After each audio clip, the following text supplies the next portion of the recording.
Better. So, a lot of people, when they come to use data these days, want to default to using a environment that's notebook driven, because notebook driven development for data engineering is just something that if you've come from any type of like university background is likely to be something that you've leveraged. You've got a Jupyter notebook, you've got a Databricks notebook, you've got a Mother Duck notebook, you've got Snowflake, you name it.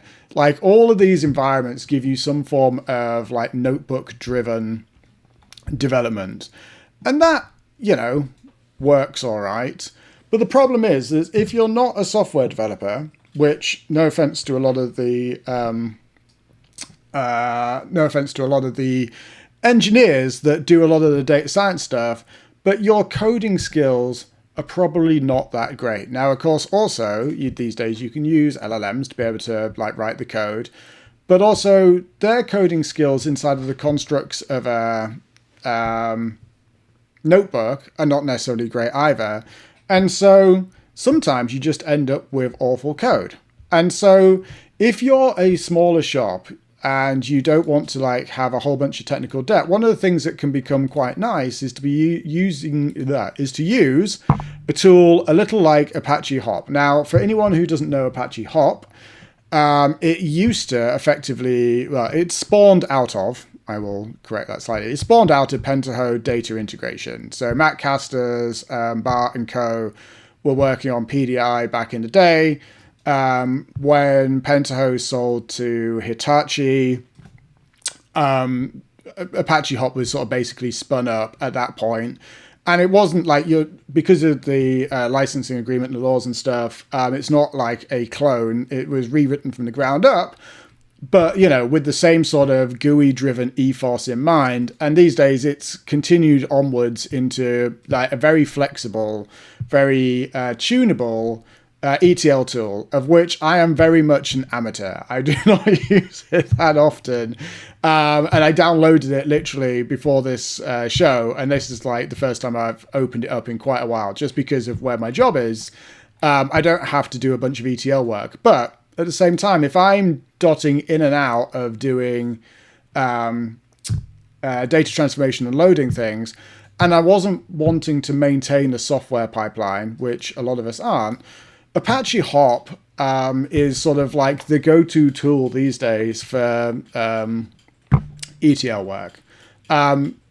In no way affiliated. It is Apache Software Foundation project. If you go to hop.apache.org, you'll find an awful lot more. And the guys primarily in Belgium, but also around the globe, maintaining Apache Hop do a sterling job. So if you need to have an ETL tool, and of course this is the GUI bit, there is very much a sort of scale out engine under the hood that runs this, on a pipeline that you can go and use. So I'm sure people are going to like start shouting at me when I start doing this really badly. But so I'm going to create a pipeline. Inside this pipeline, because of what we've just been looking at, I'm going to have a go here. So I haven't done this in years, but we're going to open up an Excel input. And in here, I want to be able to add a file. So they also get some UX feedback for free at this point, because I'm trying to work out what these icons mean, and it's not entirely true. Oh, I've already broken it, so there's a good start. So I'm going to hit that one.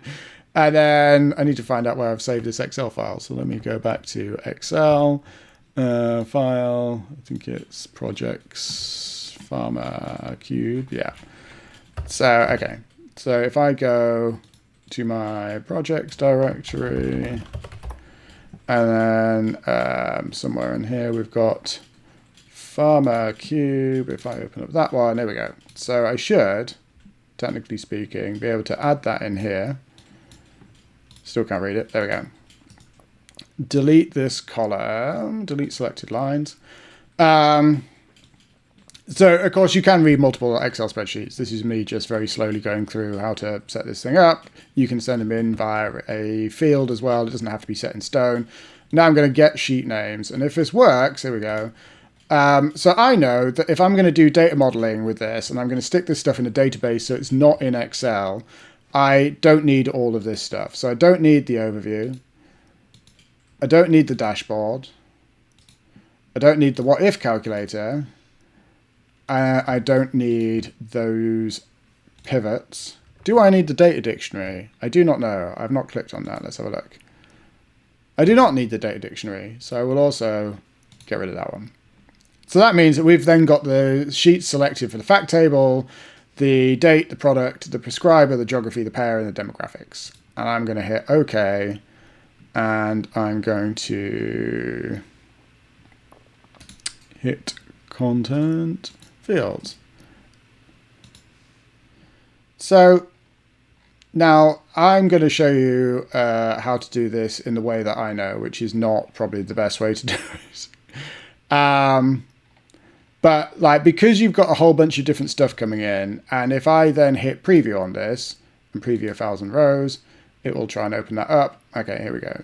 So I'm then going to open this up. Now you can see over here, because there's no joins, everything here ends up null, which is obviously not what you want as an end user. So I will go back to sheets, because the idea is with the sheets is you end up with stuff that is of the same column type. They have the same columns and you can stitch them together. I cannot do that. There is no obvious join without me then going and do more stuff. So I'm going to, for now, get rid of those, get sheet names.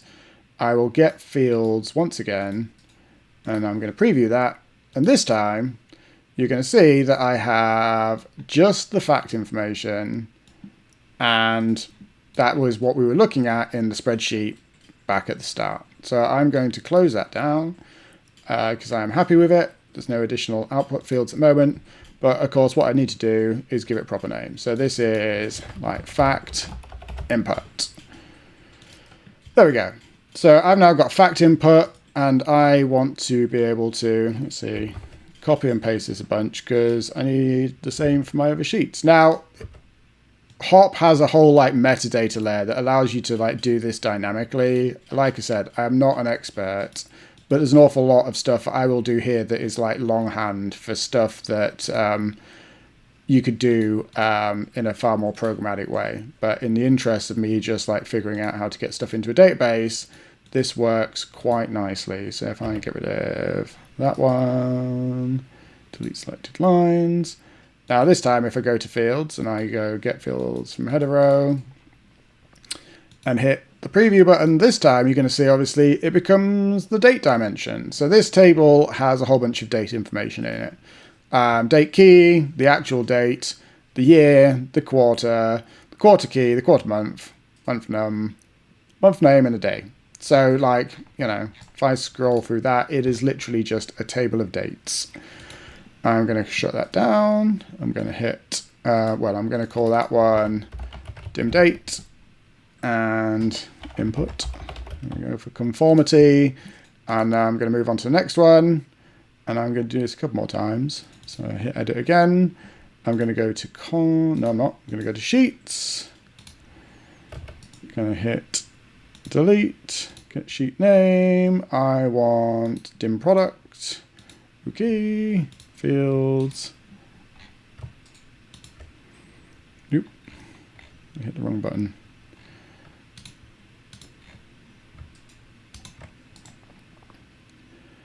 Delete those, get the header, there we go. So now this time it's the product. So again, if I look at this, there's only 15 products, which is nice. And that is the sum total of that table. And so this one is, dim product input. I'm going to edit again and do it wrong every time. There we go, sheet. I'm going to get different sheet name. That one is going to be dim prescriber. I'm going to remove the fact RX. I'm going to remove all of these. I don't actually know if I need to. Let me try it. So if I do get things from there, there you go. You don't need to delete them. I can just do that. Preview again, just show you what's in them, make sure it works. So you've got prescriber MPI, prescriber name, speciality, and some other stuff.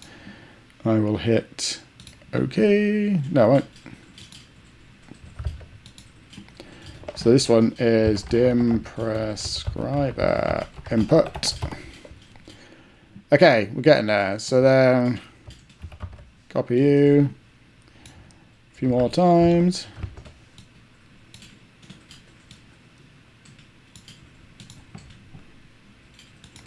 Edit. Of course, in reality, these might be different data sets, different inputs. They might come from databases. They might come from Excel spreadsheets, but at different times. You know, there's a whole bunch of different reasons why you would get these in separate sheets. Some stuff won't change. Like, for example, you know, it's unlikely that if you had a full geographic dimension that you would then have to update it very often. So stuff like this is very much like, just because I'm demonstrating it. Oop.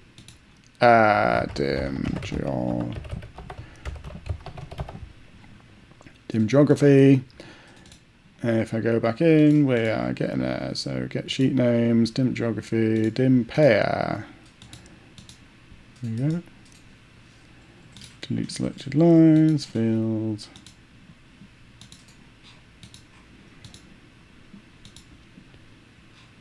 There we go. So not many pairs. Oop. I forget every time. Dim pair input.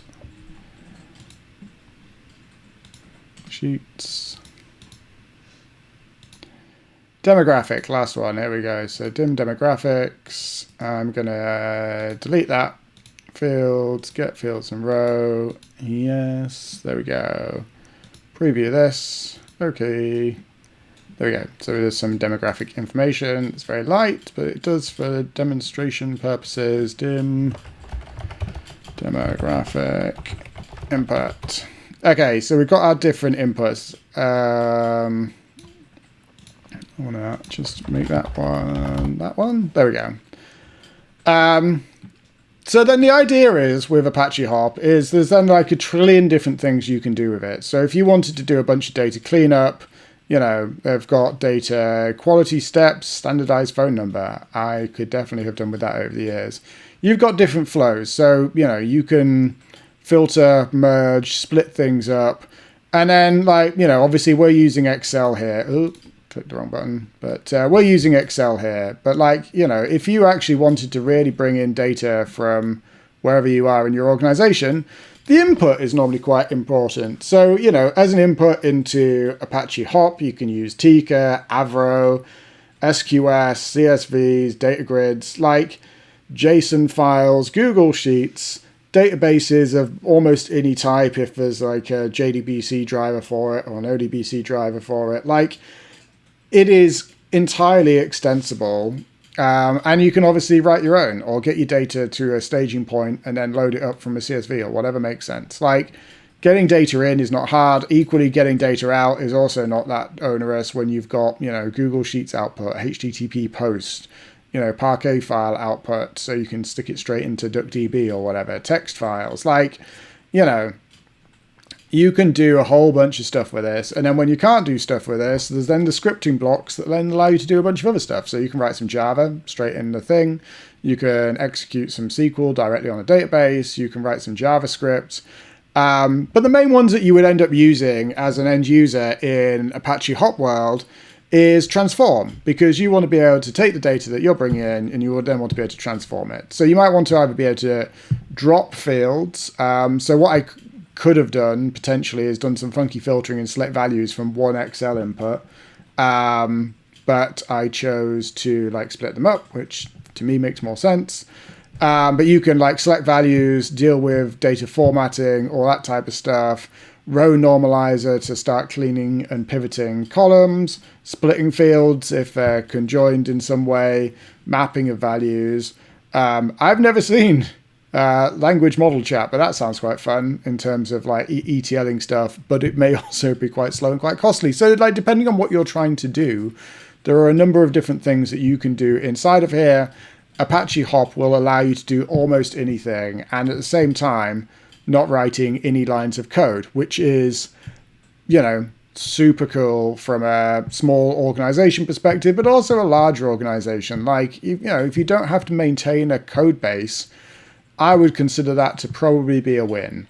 And if you can give Apache Hop to, a random selection of users and allow them to interact with it in a way that doesn't mean that they have to learn all the ins and outs of how to write to a database using Python, or how to write to a CSV file, or read in bulk or parallel, scale up, all that type of stuff. Because yes, they can ask an LLM to do it, but if you've already had the experts write the code, why would you not just leverage that and be able to do it on repeat? And that is like the crux of an awful lot of like notebook-based ETL work, is like it's bespoke and unique every time. Now, of course, you can use some semblance of libraries to be able to do repetitive stuff, but the core of like your ETL process is probably going to be the same across most of the organization. And so, not having to write the code, your total cost of ownership diminishes because you don't have to do as much stuff. Anyway, so I'm gonna try and attempt to connect this to a database. So inside of here, I'm gonna do that, and then I've got to remember how to connect the dots. There we go. So if I hit the Shift button and drop this on table output, you can see that I've drawn a line between the two steps. Now, because my data is nice and clean, I don't really have to do anything. Famous last words, I'm sure, but like for now, if I edit that and edit this, locally I should have a Postgres database. So let me see if we can connect to this. Now, this has definitely been a while. So Postgres installed driver, username, I think is that. And then I'm going to do localhost. And then we need to create a database. Let me just test that first. Okay. So, told you this was live. Let me transition back to, you can see my face for a second whilst I was going twiddle the dials inside of Postgres. I've completely lost my terminal. Why can't I say it?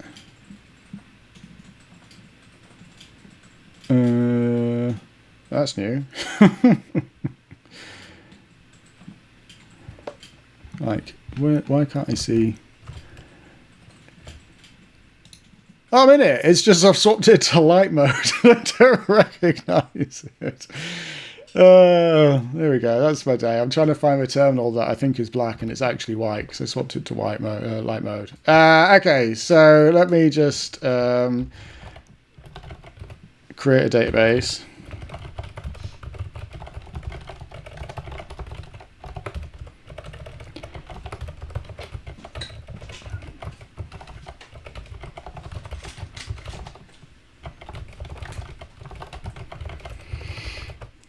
Because I'm supremely lazy, as I explained, I will attempt to use Claude to do it because I can never remember the Postgres commands and logins. So Claude's off. Apparently he's befuddling. Yeah, so give me 1 second whilst that works, and then we will continue onwards.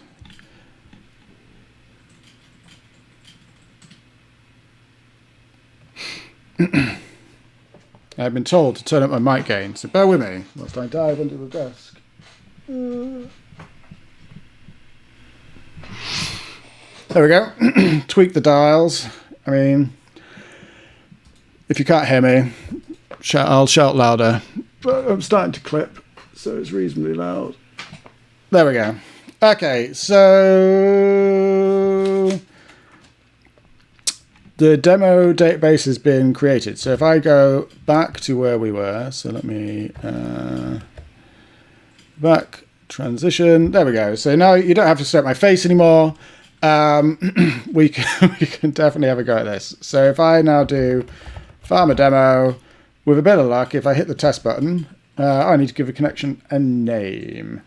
What do I do up here? So pharma database.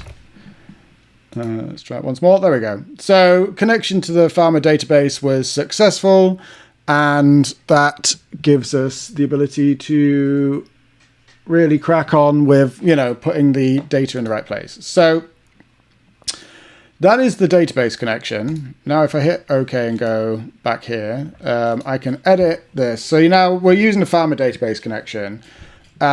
Inside of here, I want to be able to pick a schema. We will use the public schema. And then I want to be able to create a table, which we definitely used to be able to do. So let me see if we can figure this one out. So we're doing fact pharma. If I hit browse.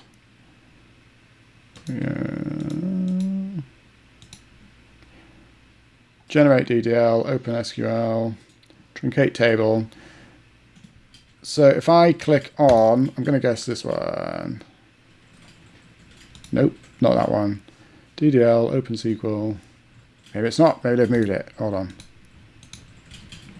Fact Pharma, SQL. Oh, here we go. So because that table doesn't exist, if I hit the SQL button, it's going to show us what that is going to look like. And so we're going to have a look at this. And then actually what I'm going to do is execute it. And I'm going to show you how I tweak this a little bit just to make it make a little bit more sense.